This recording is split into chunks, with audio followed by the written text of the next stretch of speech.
Hi friends, అందరూ ఎలా ఉన్నారు? బాగున్నారా? నేనైతే చాలా బాగున్నానండి. ఈరోజైతే నేను రాగి పిండి రొట్టె అంటారు, దోశ అంటారు. దానికి కావాల్సినవి ఉల్లిపాయలు, పచ్చిమిరపకాయలు, కరివేపాకు, ఇందులో టమాటాలు కూడా వేసుకుంటారు, తోటకూర కూడా వేసుకుంటారు. నేనైతే రాగి పిండి 1 కప్పు తీసుకున్నాను. గోధుమ పిండి వేసుకుంటే చాలా బాగుంటాయి, కానీ నేను గోధుమ పిండి వేయట్లేదు, మైదా పిండి వేసుకుంటున్నాను కొంచెం. ఇంకా ఇవైతే కలుపుకోవాలి. ఫస్ట్ అయితే నేను గిన్నె తీసుకున్న దాంట్లో రాగి పిండి అయితే వేసుకుంటున్నాను. 1 కప్ వేసుకుంటున్నాను. అందులో నేను ఒక కొంచెం 3-4 స్పూన్స్ ఉంటాయి మైదా పిండి అయితే వేసుకుంటున్నాను నేను. మీ ఇష్టం అండి, ఇందులో గోధుమ పిండి అయినా వేసుకోవచ్చు, అది మీ ఇష్టం. హెల్త్కి మంచిది కాదు గోధుమ పిండి అనుకుంటే గోధుమ పిండి అయినా వేసుకోవచ్చు. ఇప్పుడైతే నేను ఇందులో కొంచెం ఉప్పు అయితే వేసుకున్నాను. నాకు టేస్ట్కి సరిపడ్డ కొంచెం ఉప్పు అయితే వేసుకున్నాను నేను. ఇందులో నేనైతే ఉల్లిపాయలు, కరివేపాకు, పచ్చిమిరపకాయలు వేసుకుంటున్నాను. ఇందులో అయితే కొంచెం కొత్తిమీర, తోటకూర, ఆకుకూరలు కూడా వేసుకుంటే చాలా బాగుంటుంది, కానీ నా కాడైతే లేవు ఆకుకూరలు. ఇందులో ఇంకా పెరుగు, జీలకర్ర కూడా వేసుకుంటారు. నాకు పెరుగు అంటే పెద్దగా ఇష్టం ఉండదు, అందుకే అయితే నేను వేసుకోవటం లేదు. ఇందులో అయితే గోరువెచ్చని నీళ్ళు అయితే వేసుకోవాలి. అప్పుడే ముద్దలు లేకుండా నీట్గా బాగా కలుపుకోవాలి. బాగుంటుంది, పచ్చి వాసన అయితే కొంచెం పోతుంది అన్నమాట గోరువెచ్చని నీళ్ళు పోసుకుంటే. ఇదైతే ప్యాకెట్ పిండి కాదండి, ప్యాకెట్ పిండి తక్కువ, డస్ట్ ఎక్కువ ఉంటుంది. ఇది అయితే ఒరిజినల్ అండి. మేమైతే రాగులు తీసుకొని అది పిండి మర వేయించుకున్నాము. మంచి పిండే, క్వాలిటీ ఇదే. ఇదైతే నేను బాగా కలుపుకున్నాను కదా, నీట్గా కలుపుకున్నాను. ఇట్లా దోశ పిండిలా కలుపుకోవాలి బాగా. నీట్గా ఇట్లా కలుపుకున్నాను కదా, ఇప్పుడైతే నేను దోశ వేయబోతున్నాను. ప్లీజ్ అండి, నచ్చినట్లయితే ప్లీజ్ లైక్ చేయండి, ఇంకొంతమందికి షేర్ చేయండి. కొత్తగా చూస్తున్నట్లయితే ప్లీజ్ సబ్స్క్రైబ్ అండి మై ఛానల్. రాగిపిండి దోశలు చాలా హెల్త్కి మంచిది కదా, ఇట్లా ట్రై చేయండి.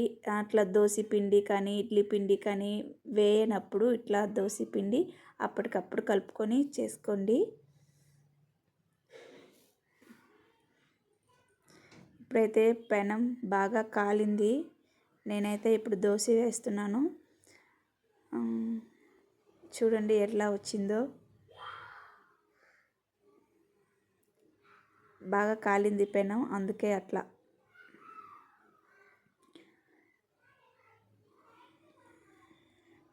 దీనిపైన అయితే ఇది స్లిమ్లో పెట్టే కాల్చుకోవాలి, అప్పుడే బాగా కాలుతుంది. ఈ దోశలు అంటే నాకు చాలా ఇష్టం అండి. ఇందులో బెల్లం వేసి చేసుకుంటే, నూనె బదులు నెయ్యి వేసుకుంటే టేస్ట్ భలే ఉంటుందండి. కాలుతున్నప్పుడే భలే స్మెల్ వచ్చింది, స్వీట్ లానే ఉంటుంది, బాగుంటుంది. నేను స్కూల్ నుంచి రాగానే అలానే తినేదాన్ని. స్కూల్ నుంచి రావటం ఇట్లా గోధుమ పిండి, ఈ రాగి పిండి, కొంచెం బెల్లం బాగా నలిపేసి వేసేసి బాగా కలిపేసి ఇంక ఇట్లానే దోశలా పోసుకొని తినేసేదాన్ని. మా అమ్మ వచ్చేసరికి అన్నీ ఏమీ వండుకొని ఏమీ తిననట్టే ఉండేదాన్ని, మళ్ళీ అట్లా చేసేదాన్ని. ఇప్పుడైతే ఈ దోశ అయితే బాగా కాలింది కదా, స్లిమ్లో పెట్టే కాల్చుకోవాలండి, పెద్ద మంట పెడితే మాడిపోతుంది, విరిగిపోతుంది. నెక్స్ట్ వచ్చేసి స్లిమ్లో పెట్టే కాల్చుకోవాలి. నేనైతే ఇందులో ఏమీ వేయలేదు, కొత్తిమీర వేయలేదు, తోటకూర వేయలేదు. అవన్నీ వేసుకోవచ్చు, ఆకుకూరలు చిన్న చిన్న ముక్కలే కట్ చేసి వేసుకోవాలండి. చూడండి ఎంత బాగా కాలిందో, నీట్గా కాలింది కదా దోశ, విరిగిపోకుండా నీట్గా వచ్చింది. ఇందులో పెరుగు, జీలకర్ర కూడా వేస్తారు, నేనైతే వేయలేదండి. ఇదేంటి పెరుగు జీలకర్ర కూడా వేస్తారు, ఈ అమ్మాయి ఏమీ వేయలేదు. ఈ అమ్మాయికి వంటలు రావు అనుకోకండి, పర్వాలేదు.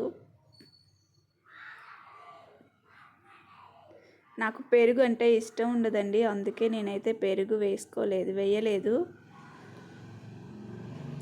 దోశ నీట్గా కాలింది కదా, రొట్టె. నాకు ఆ ఉల్లిపాయ పచ్చిమిరపకాయలు ఉంటే చాలు, ఇంకేం పని లేదు.